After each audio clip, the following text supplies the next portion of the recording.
Well, residents of Paradise who lost their houses in California's deadliest wildfire, known as the Camp Fire, will be spending Christmas without the comfort of a home. But, as KSBY News reporter Asia Gore explains live in the studio here, one man who now lives in Cambria found something in the ashes of his home that brings him hope. Asia, what was it? Well, guys, more than a month after the wildfire ravaged the town of Paradise, Matt Whedon returned to the area to find his house and everything inside gone. Just one thing outlasted the flames: a nativity set. Just amazed that it all came about so quickly. The fire started at 6:30 and by 10:30 the whole town was on fire. When the campfire broke out the first week of November, Matt Whedon and his mother were among the thousands evacuated from the town of Paradise. When we had to leave the fire about 10:30, it was a 3-hour drive to go about 7 miles. Running for their lives, the Whedons left it all behind. The blaze tore through town, incinerating homes, even killing one woman in Whedon's neighborhood. 5 weeks after the fire, evacuations were lifted and Whedon returned to Paradise.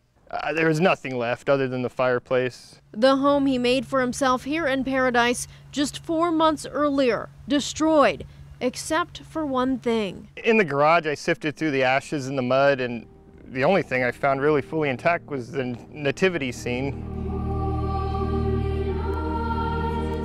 The porcelain nativity scene his family owned since he was a boy survived. The roof had collapsed, the foundation, but that was in the garage. And I mean, next to it was a metal table saw that was fully rusted and broke, but not that.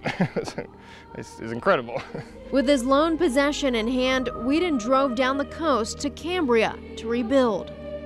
Days before Christmas, in the midst of such heartbreaking loss, Whedon can't help but trust it will all be okay. I feel like when I found that nativity scene, it was kind of a message from God. I don't know. And there is a higher power, and there's hope at the end.